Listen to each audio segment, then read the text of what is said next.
Hola, buenos días, buenas tardes. Estamos aquí en otro episodio de Más que Raras. Yo soy Debbie Requesens y vengo desde el Orphan Disease Center en la Universidad de Pensilvania. ¿Cómo estás, Vicky? Hola, muy buenos días, Debbie. Yo soy Vicky Arteaga, directora para América Latina del Fondo de Investigación SINGAP y cofundadora de CHER, Sociedad Hispana de Enfermedades Raras. Aquí estamos acompañadas de una gran persona, gran profesional y que he tenido la fortuna de conocer en varias ocasiones y con la que hemos trabajado juntas en un par de proyectos con SINGAP 1. Ana, mil gracias. Ana Mingorance. Su trabajo abarca las etapas preclínicas, clínicas, regulatorias y comerciales en el desarrollo de medicamentos. Ha apoyado numerosos programas en empresas biofarmacéuticas, incluidos medicamentos actualmente aprobados y un programa desde preclínico hasta fase 3. Ana también es cofundadora de Singularity Bio, Antheracule, dos nuevas empresas de biotecnología que desarrollan medicamentos de molécula y pequeñas para condiciones desatendidas. Muchísimas gracias, Ana. Esto es una pequeña introducción. Hay mucho que hablar de ti, de tu trabajo, de tus estudios, de todo lo que has logrado en tu carrera profesional y nuevamente nos sentimos muy orgullosas y muy agradecidas por tenerte el día de hoy en nuestro podcast de Más que Raras. No, gracias a vosotras y deseando tener esta conversación, que tengo muchas ganas, a ver qué me contáis y qué os cuento. Perfecto. Ana, yo tengo una pregunta que quiero empezar contigo. Venga. Estaba leyendo todo sobre ti, cositas aquí y allá, y en varias partes leí que eres cazadora de drogas. Drug Hunter. Sí. Cuéntanos de dónde viene ese título, qué sientes que representa para ti cuando dices que eres un Drug Hunter. Drug Hunter, quizá en español no lo había oído nunca, queda muy bien. Cazadora de fármacos. Lo usamos en la industria, creo que bastante, los que estamos buscando nuevos fármacos y medicamentos, y para mí es eso, un título que utilizo con orgullo porque es algo que me apasionaba, que siempre quería hacer, poder traer medicamentos. Era el objetivo, no es tanto entender la enfermedad o la biología, que es muy bonito, pero al final del día lo que necesitas son respuestas y soluciones, y en nuestro caso medicinas, y por eso igual te comento un poco mi camino y cómo llegué a ser un Drug Hunter. Yo soy española de Tenerife, con lo que estamos más cerca de vosotros de América Latina, y ya de pequeñita quería ser científico, y todo es porque mi abuelo, también Mingorance como yo, era médico, el doctor Mingorance, y con el médico parecía que estábamos seguros de todo. Para todo tenía respuestas el abuelo. Cualquier enfermedad llamabas al abuelo y había respuesta. Hasta que cuando yo tenía unos 7 años nació mi hermanita con algunos problemas de salud y de repente pues no había respuestas y no había soluciones. Y María está bien, todo salió bien, pero es cuando descubrí el límite de la medicina y el miedo de las familias cuando no hay respuestas o soluciones. Y aprendí también con esa edad que había una cosa que se llamaba biología y los científicos que estudian esas cosas y encuentran medicinas. Y decidí que sería científico, que haría biología, que estudiaría el cerebro y que me convertiría un día en un Drug Hunter, ¿vale? No sabía esa palabra en aquel entonces, pero ese fue el camino. O sea, soy muy cabezota. Si preguntas a mi familia, Ana es muy cabezota. Así que con 7 decidí, con 27 creo que es cuando me gradué con la tesis en desarrollo del cerebro. Soy neurobióloga. Y me fui a Canadá a hacer un postdoc para avanzar en el campo, pero luego enseguida a una empresa farmacéutica, porque ahí es donde yo quería trabajar. Yo quería fármacos y terapias. Y la suerte y el destino, imagino, me llevó a UCB Pharma, que es una empresa muy grande en epilepsia, en el campo de epilepsia.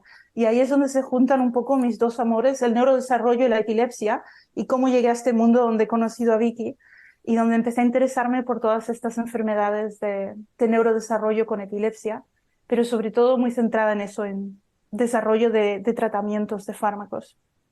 Y luego no sé si hago pausa aquí, porque si no, sí que os cuento toda mi vida, pero No, así es cuando empiezo a ser un Drug Hunter, estando en la industria farmacéutica, buscando traer esos medicamentos y ya digo, motivado por ese miedo inicial a cuando no tuvimos respuestas. Entonces soy un científico más que desde la perspectiva de un ingeniero o alguien que le gusta el lado técnico, el mío es desde el lado humano, de querer tener esas respuestas y soluciones en medicina. Y se nota, Ana. Desde el primer momento en que te conocí me di cuenta lo humana y lo sensible que eres ante los pacientes. Pero bueno, continuando un poco, pues has trabajado con organizaciones del mundo entero. Eres española, como bien dijiste, de Tenerife. Pero en este momento, ¿dónde resides actualmente? ¿Y sigues trabajando con pacientes en todo el mundo? ¿Qué estás haciendo en este momento? Y yo ahora estoy viviendo en Madrid porque por mi trabajo necesito viajar mucho y tengo que estar en las ciudades grandes, así que dentro de España eso era o Madrid o Barcelona. Pero bueno, te dejé mi historia en UCB, donde trabajaba en epilepsia y neurodesarrollo, pero es estando en UCB, que era una empresa grande, interesada en enfermedades grandes, que descubrí el mundo de las enfermedades raras. Lo descubrí fuera, lo descubrí en lo que comunicabais los grupos de pacientes por Internet. Y decidí que quería trabajar más en ese lado, las enfermedades raras, más que dentro de una empresa que quería hacer enfermedades grandes. Así que hace 10 años que dejé UCB y llevo 10 años trabajando por cuenta propia, trabajo para mí misma, tengo mi empresita de una persona que soy yo, mi empresita en Madrid, y compagino mi tiempo trabajando con los grupos de pacientes, las fundaciones o ONGs y con empresas de biotecnología y farma, siempre intentando traer esas empresas a las enfermedades raras y ayudando a los grupos de pacientes a avanzar su campo para que también vengan las empresas y vengan los fármacos. O sea, llevo esos 10 años un poco bilingüe, en medio, a medio caballo, entre empresas, que es lo que he estudiado, y grupos de pacientes, que es lo que me gusta. Y te iba a preguntar justamente sobre cómo empezaste en enfermedades raras. ¿Cuál fue la enfermedad rara que primero te agarró? La primera que dijiste, ¿qué es esta enfermedad? ¿Por qué estamos hablando de ella? ¿Qué puedo hacer sobre ella? Sí, ¿Recuerdas eso? sí, oh, sí, claro que me acuerdo. Esos momentos que la vida se bifurca y toma un camino totalmente lateral, claro que me acuerdo. Yo seguía en internet algunos foros, mira, en esa época antigua eran un poco más los foros, ahora sería Facebook, que tenían un papá y una mamá de niños con diferentes enfermedades raras. El niño resultó ser una ultra rara, la niña tenía Gaucher, y así me empezó el interés, la curiosidad, pero fue un día que estando en Bélgica, en UCB, leí un artículo en un periódico digital de España de una fundación que acaban de empezar un grupo de familias con un síndrome de neurodesarrollo con epilepsia que se llama síndrome de Dravet. Y el artículo era de un niño llamado Sergio y su padre era el fundador de esta fundación en España. Y la habían hecho porque no había fármacos y querían, pues eso, que hubiera más diagnóstico, más terapias. Y claro, ese día se me junta todo. Digo, a ver, neurodesarrollo, epilepsia españoles, yo estoy aquí fuera, yo quiero ayudar. Entonces miré en internet su email del trabajo en Microsoft, le encontré, le mandé el email y le dije, yo conozco ciencia, conozco idiomas, conozco gente, a ver cómo os puedo ayudar. Y empecé a trabajar con ellos voluntaria, obviamente, pues por las tardes, por los fines de semana, las vacaciones, hasta que, por más o menos 2 años, hasta que fue un conflicto con mi trabajo diario, porque me decían en UCB, a ver, Ana, no puede ser que tu hobby es ayudar a otras empresas de epilepsia a través de tu hobby en síndrome de Dravet, no puede ser un hobby, y tienes razón, no puede ser un hobby, voy a hacer esto de verdad. Y es cuando dejé UCB para empezar a hacer eso. Esa fue mi primera enfermedad, síndrome de Dravet. Hoy en día hay, a ver que no los cuente mal, 1, 2, 3 fármacos aprobados, hay varios en fase 2, 3. Ha sido una de las enfermedades raras dentro de epilepsia, de las más famosas, de las más avanzadas, pero después he trabajado con otros muchos síndromes, sea trabajando de verdad con el grupo o más en plan amigos como con la Como comunidad de Singa. SINGAP, que es más eso. Sí. Pero sí, ese primer email no se me olvida porque fue decisivo. Sí. Perfecto. Bueno, y cuéntanos un poquito más a través de tu consulting firm, como Dracaena, ¿correcto? ¿Lo estoy pronunciando bien? Dracaena ¿Cómo? es un árbol, es el drago, el Dracaena draco, el árbol milenario que sangra sangre roja como los dragones y es el símbolo de Tenerife. Por eso Dracaena. Oh, correcto. Entonces, el trabajo que estás haciendo con ellos, como bien ya lo explicaste, es ayudando a ambas partes, ¿correcto? Y a partir de eso también, como dije anteriormente, haces parte también de fundar farmas o biofarmas. Cuéntanos un poco más como de ese proceso, de esa creación. Ah, ¿te refieres a las dos startups que he ayudado a Exacto. empezar? Sí, bueno, eso sigue siendo parte de uno de las partes de mi cerebro. Son dos startups, una en epilepsia, se llama Theracure, con amigos, la otra en enfermedades inflamatorias, Singularity. En esas he sido miembro fundador para ayudar a comenzarlas, encontrar los proyectos, encontrar financiación, que es la parte que más odio. Pero son un poquito más mi trabajo lateral. El centro, suena muy bonito, ¿no? Lo de fundador. Al final lo que más hago, lo que más dedico mi tiempo es un poquito casi más en la sombra, como consultora para las farmas y biotecnológicas y traerlas a las enfermedades con las que trabajamos y sobre todo con los grupos de pacientes. Yo ahora mismo, hoy en día, 80% de mis horas se van a grupos de pacientes, 20 a los clientes de farma y los ratos libres a esas pobres 2 startups que no sé si llegarán a ser más de startup. No, pero increíble cómo te multiplicas y tratas de estar también en todas estas reuniones y la próxima semana vas a estar en Orlando. Sí, sí, sí. Y bueno, estoy muy contenta de que nos vamos a ver la próxima semana en la reunión anual de Singa Research Farm. Bueno, continuemos, Debbie, con la siguiente pregunta. ¿Sabes?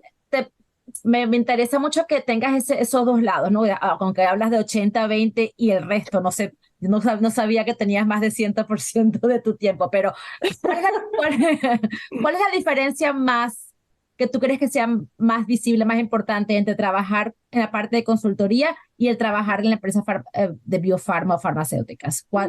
¿Cómo sientes que es la diferencia más importante? Sí, lo que hacemos desde el lado de las fundaciones, de los grupos de pacientes, obviamente es 100% en una enfermedad. El foco es el campo, es decir, cómo podemos avanzar esta enfermedad para que sea atractiva, para que sea conocida por la industria, para que sea atractiva y para que cuando empiecen proyectos puedan tener éxito. Entonces es 100% en esa enfermedad, todas las necesidades que haya, qué tipo de proyectos, hay que mejorar diagnósticos, hay que hacer modelos animales, líneas celulares, hay que facilitar escalas clínicas, está centrado en esa, entonces trabajas con el foco en la enfermedad e intentando crear una cartera de proyectos y tener eso, cuantas más empresas se puedan interesadas, pero tu centro está en la enfermedad, no te vas a mover de allí en general porque sois padres o madres que tenéis un niño con esa enfermedad, o sea, obviamente no te vas a mover de allí. La empresa farmacéutica no tiene ese anchor, como decimos, ese foco en la enfermedad, lo tiene en su tecnología generalmente. Pueden ser muy buenas en terapias génicas, en hacer fármacos tradicionales, como hacemos en UCB, en hacer estas terapias de ARN, los ASOs.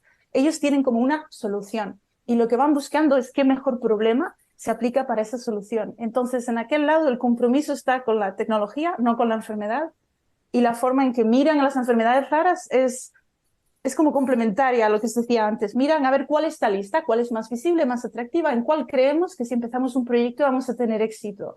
Entonces yo estoy acostumbrada cuando trabajo con las empresas a mirar las enfermedades raras así y ver todo ese trial readiness que decimos cómo tienen ya validados todos los elementos que hacen falta desde que empiezas una terapia hasta que la sacas al mercado y no te casas con ninguna. Ahí puedes ir mirando y saltas a la que esté más avanzada y todo lo que aprendo de cómo miran las empresas a una enfermedad es lo que luego puedo aplicar cuando trabajo con los grupos de pacientes, es decir, vamos a hacerla lo más perfecta que podamos para que nos elijan a nosotros.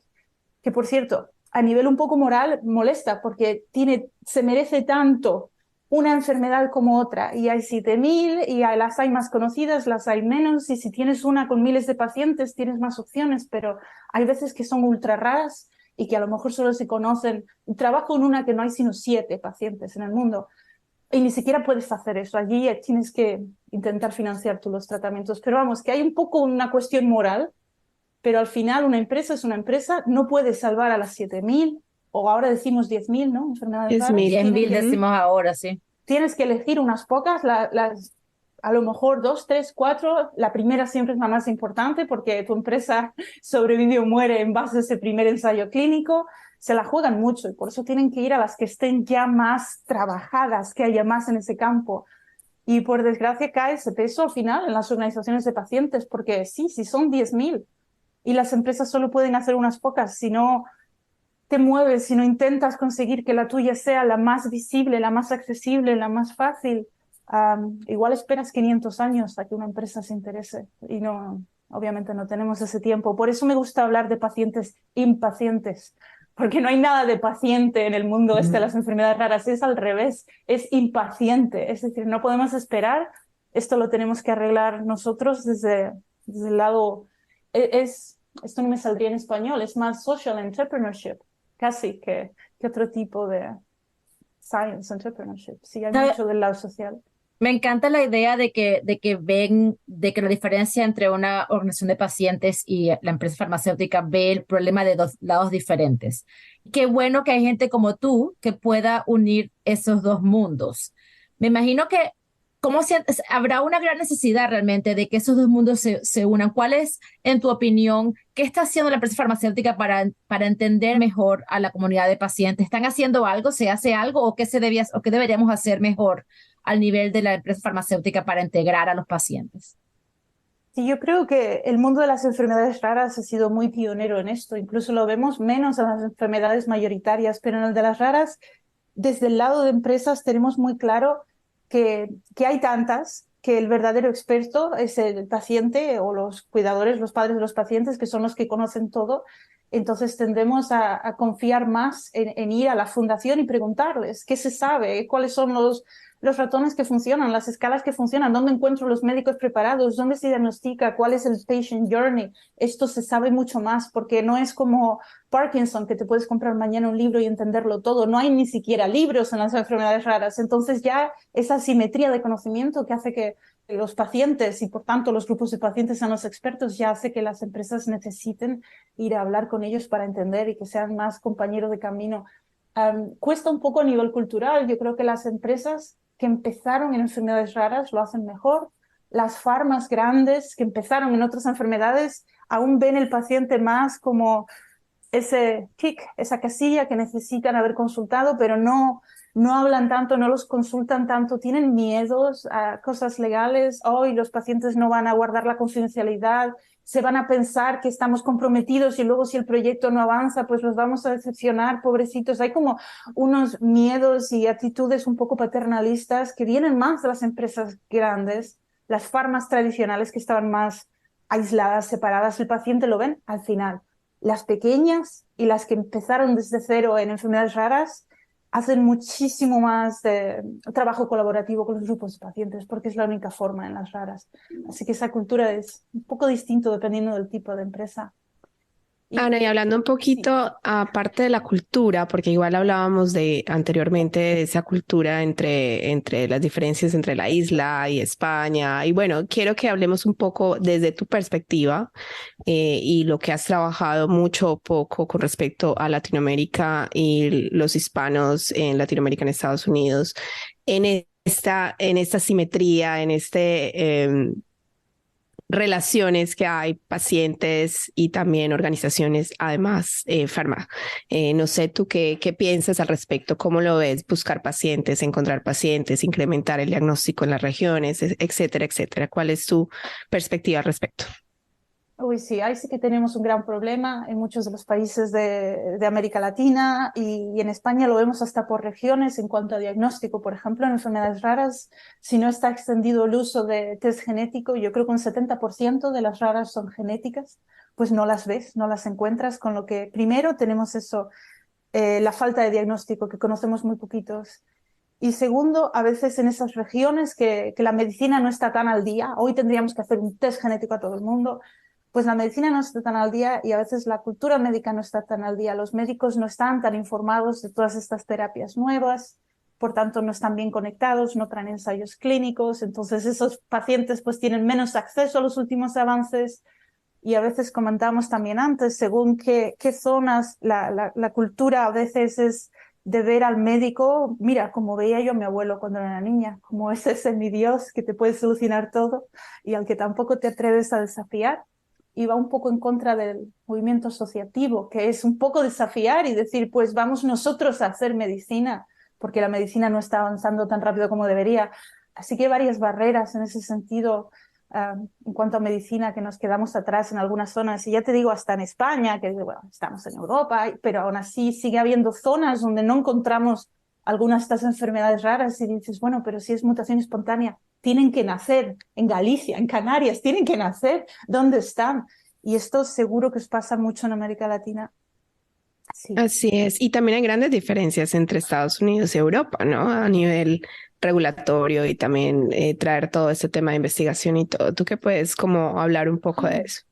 Sí, sí, bueno, al final las empresas que desarrollan fármacos son for profit, tienen que tener un beneficio y el mercado más importante para fármacos es el mercado americano. Ahí es donde sacan la mayor parte del beneficio. Por eso hay un foco enorme en Estados Unidos. Los primeros ensayos clínicos siempre en Estados Unidos, los mayores expertos médicos en Estados Unidos. las empresas, la primera aprobación siempre se pide por la FDA y luego ya si cuadra, pues vamos a Europa y ya si cuadra, pues vamos a otros países. Y eso creo lo tenemos un poco entendido y asimilado en Europa. Sabemos que nos perdemos los primeros ensayos clínicos y siempre con el miedo que si la FDA dice que no a un fármaco, igual la empresa ni se molesta en intentar aprobarlo en Europa porque no va a recuperar la inversión. Sabemos que es necesario que funcione en Estados Unidos y que si en vez de tener una familia en Zaragoza con un niño con una enfermedad rara estuvieras en Filadelfia, pues que tendrías acceso al ensayo clínico y al fármaco 7 años antes que el niño de Zaragoza. Lo tenemos un poco asumido, pero si queréis hablamos de si eso es algo a lo que resignarse o algo que podemos intentar cambiar. Yo creo que se puede cambiar. O sea, justamente ayer o anteayer recibí noticias de un fármaco con una empresa con la que trabajamos nosotros en el Orphan Disease Center, que el FDA les dijo que no por razones de manufacturing, de producción. Y en Europa recibieron apruebo. Eso fue aprobada en Europa primero y ahora están volviendo ellos al FDA diciendo en Europa nos dijeron que sí porque ustedes nos dijeron que no. Entonces de repente hay algún tipo de esperanza de que nos demos cuenta de que hay valor de esto fuera de los Estados Unidos. Es posible, sí, lo que dices sí es verdad. Hay un par de aprobaciones que han sido antes en Europa, porque la FDA vio problemas que Europa no vio. Son un poco anecdóticos, no es la mayoría de los casos. Otra cosa que estoy viendo ahora es que en enfermedades raras, porque es muy competitivo, no hay tantos pacientes, se pone un poco más difícil hacer ensayos en Estados Unidos y las empresas empiezan a mirar a otros países.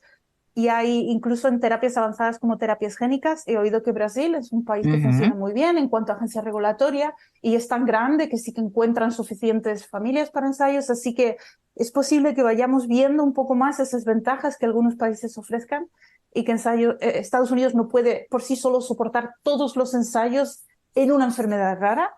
Pero sí es verdad que hay esa inercia de empezar siempre allí porque es donde está el mercado y la vía hacia aprobación en Estados Unidos siempre va a ser el criterio principal de cualquier empresa. Al final tiene que ser algo que produzca un retorno, porque si claro, el mercado más grande. Sí. Y una de las preguntas que yo siempre te tengo, Ana, especialmente que conoces muy bien el caso de Dravet, es cuando ya vienen varios ensayos clínicos a la vez, ¿cómo haces para tener esos pacientes y retener esos pacientes en esos ensayos clínicos cuando tienes varios a la vez? Porque supongo que ahí empieza a haber un conflicto también. Entro, no entro, hay otra en proceso, ya va a empezar. ¿Tú cómo lo has visto desde tu experiencia? Sí, al principio no teníamos nada y ahora tenemos the beautiful problem, el problema bonito de tener demasiados ensayos para elegir. Y al final es la elección de los pacientes de qué ensayo clínico tienen. Sí, estamos viendo eso, que cuesta más encontrar niños que cumplan los criterios de diagnóstico, porque en el caso del síndrome de Dravet tienen que tener un mínimo de epilepsia. Y si ahora ya tienen acceso a 3 fármacos aprobados nuevos, incluido el último que es muy bueno, pues ya, gracias a Dios, empiezan a tener menos que tienen tantas crisis epilépticas y de los que todavía tienen, pues tienen varios ensayos clínicos a elegir y empezamos a tener terapias que van por la causa de la enfermedad, en este caso terapias de ARN, aumentar el gen y ya no son un fármaco sintomático para la epilepsia, con lo que los ensayos clínicos en fármacos sintomáticos empiezan a tener problemas para reclutar porque las familias están o ya dentro del ensayo de la terapia tipogénica o esperando a que se abra más y no quieres estar en el otro cuando se abra el nuevo ensayo, prefieres estar como en la lista de espera. Esto lo estamos viendo, es un problema muy bonito a tener desde el lado individual de una familia con un niño con la enfermedad, un problema complicado desde el campo porque igual empezamos a asustar a empresas e igual se van a ir a otras epilepsias. Sí, pero eso es parte del cálculo que hace una empresa, ese feasibility, cuando empiezan a mirar y dicen, a ver, ¿encontraríamos hospitales suficientes? Sí. ¿Pacientes suficientes? Existen, sí, pero que pudieran entrar con los criterios de inclusión y que quieran entrar en vista de este marco competitivo, igual ya no. Y según la terapia, si funciona para más porque simplemente es sintomático de epilepsia, pues mira, igual acaban en Singapur o en otras. Exacto, pero también es la importancia del diagnóstico, es decir, cómo acompañamos ese diagnóstico a nivel regional, donde seguro vamos a encontrar muchísimos más pacientes y donde vamos a... Entonces es como impulsar eso antes de que empiece este problema, es como desde las organizaciones, desde las farmacéuticas, cómo aumentan Sí. para poder tener exactamente esos números, ¿no? Exacto, y es pensar que hay gente que tiene la enfermedad pero no tiene el diagnóstico y no pueden entrar en los ensayos clínicos, no pueden tener acceso a los fármacos aprobados, o sea, hace falta encontrarlos. De lo que comentas hay ejemplos de buscar soluciones desde ambos lados. En Estados Unidos, y creo que funciona también, no sé si para Australia, Canadá, existe el Behind the Seizure, el programa de Invite, que es sponsorizado por un grupo de empresas porque trabajan en epilepsia y quieren poder encontrar a todos los casos que tengan esos síndromes con epilepsia. En España, en la Fundación Síndrome de Dravet, hicimos un estudio piloto un par de años donde nosotros pagamos por un test genético todos los genes de epilepsia que se conocían en esa época para poder encontrar más casos de Dravet. Y al hacerlo gratuito, pues conseguimos que enviaran mucho de los hospitales, porque al final, cuando eres un médico en el hospital, tú sabes que tendrías que pedir un test genético, pero te piden ir descartando desde la prueba más barata hasta la más cara. Así es. Entonces, función lumbar y tal, hasta que al final llegas. Y se lo hicimos tan fácil por estar gratis que lo mandaban.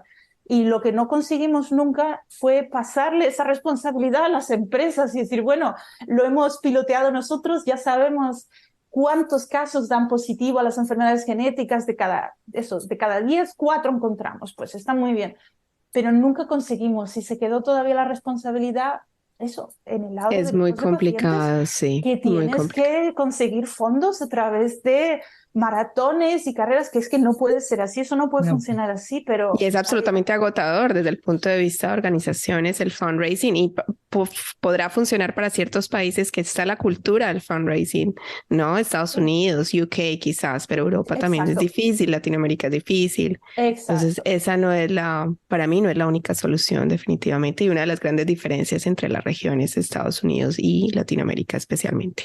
Muchísimo, muchísimo. El dinero que una asociación de una enfermedad rara puede conseguir en Estados Unidos al año, a lo mejor $150.000. Olvídate, a lo mejor en España conseguimos 5 o 10.000 euros. La Exacto, misma enfermedad. ¿Qué vemos haces la con eso? diferencia, entre organizaciones, claramente, claramente. Imaginarnos en Latinoamérica, pues no, Miguel. ni empezamos a pensar en que se puede lograr.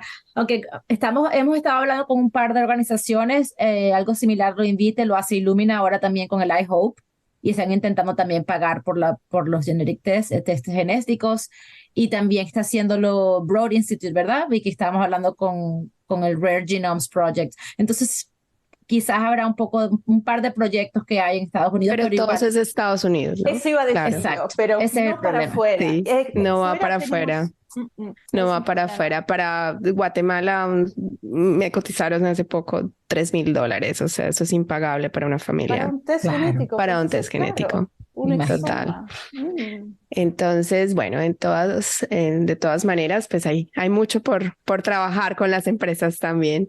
David, tú tenías una pregunta muy Sí, especial. creo que creo que es un poco nos quedan unos minutos y quiero preguntarte que nos hables de justamente de la revolución del paciente impaciente, El lo Impatient tenemos, Revolution. sí, el Impatient Revolution, me encanta, me lo Me leí y encantó. quisiera hacer un curso a los estudiantes de medicina para que leyeran esto. Estamos trabajando mucho con estudiantes de medicina, por cierto, porque no saben nada de enfermedades raras. Ah, Y, y es una tristeza, incluso en universidades grandes como la nuestra no se habla mucho de enfermedades raras. Pero bueno, esto creo que lo voy a hacer parte de entregarlo a todas partes, pero háblanos de este ebook que nos encantó. sí, yo te decía que al principio cuando me salí de Pharma empecé a trabajar con la Fundación Síndrome de Dravet y llevaba unos 6 años cuando dejé esa fundación y en ese momento yo no sabía si iba a volverme a Pharma, a quedarme como al final hice en este mundo todavía con los grupos de pacientes y por si me iba del mundillo, escribí ese libro, que era una guía para las asociaciones de pacientes sobre cómo podían avanzar el desarrollo de tratamientos para su enfermedad, utilizando todo lo que yo había aprendido, pues no solo desde la fundación con la que estaba, sino desde otras muchas que había conocido esos años. Y se basa un poco en entender cómo ve la enfermedad la industria y entender que no solamente van a por las más grandes de donde puedan sacar más dinero, sino es más un cálculo de riesgo. La empresa farmacéutica es todo riesgo, riesgo, ¿dónde tenemos más peligro? Y buscan riesgo en torno a ciencia y al modelo de negocio. Entonces, ¿cómo de bien conocemos la ciencia en esta enfermedad? Y yo dibujo una matriz de esta de 2x2, o como se llame, cómo conocemos la ciencia, pero también el modelo de negocio, tenemos una vía clara de cómo funcionaría un fármaco aquí. Que sabes que a veces en enfermedades raras no es una enfermedad para el fármaco, sino un grupo, 3, 4, 5 que se parecen para un fármaco y entonces te sale rentable. O la enfermedad rara como stepping stone para luego ir a la enfermedad más grande, porque es como un ejemplo genético de una más grande. Pues entender eso, cómo funciona eso y entenderlo desde el lado del grupo de pacientes y decir, bueno, esto es un poco injusto, pero nos toca a nosotros ser los que entendemos eso,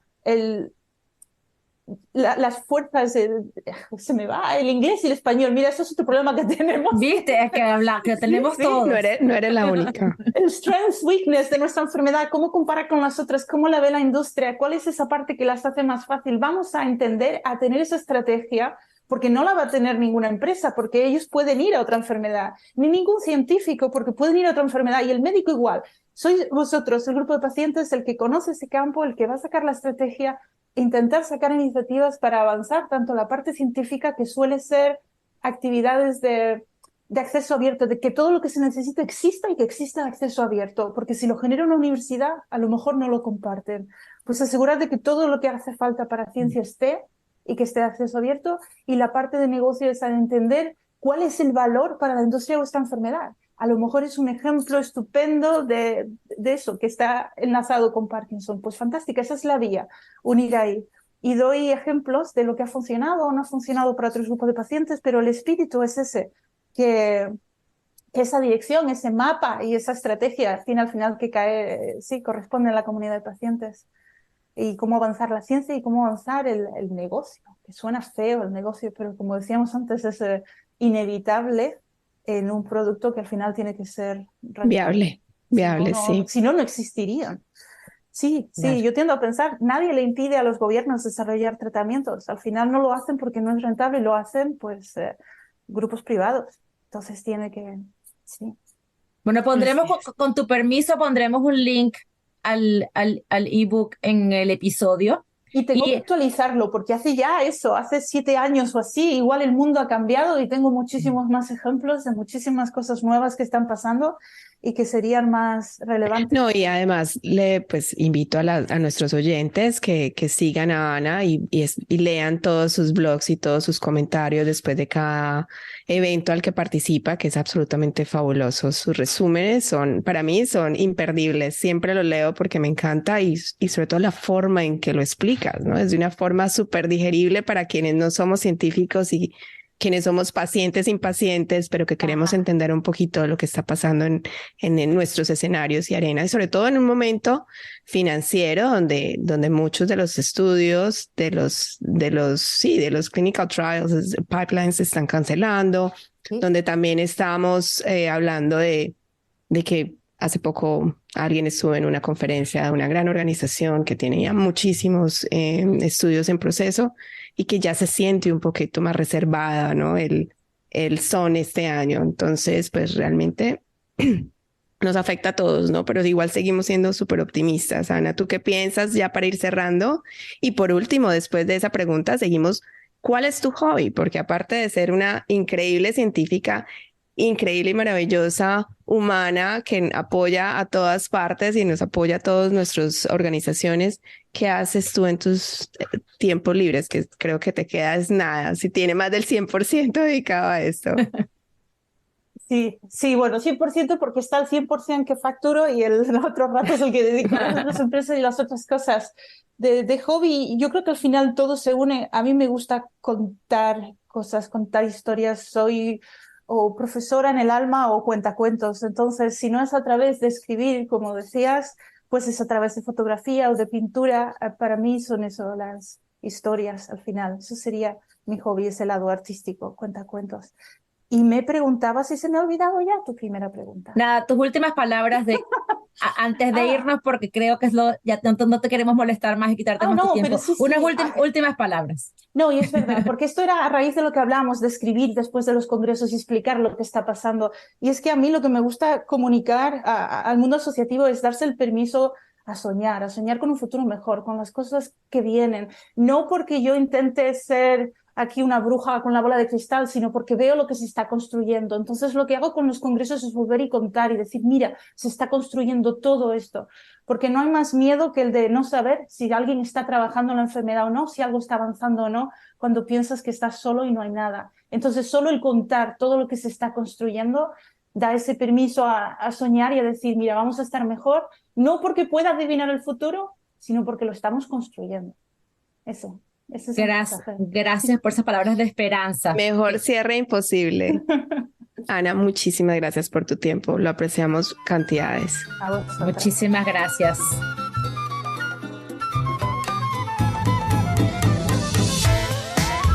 Más que Raras es presentado por Vicky Arteaga y David Requesens, producido por Bloodstream Media. Si estás interesado en ser parte de nuestros anuncios y publicidad, envía un correo electrónico a advertising@bloodstreammedia.com. Nos vemos el próximo mes con otro episodio.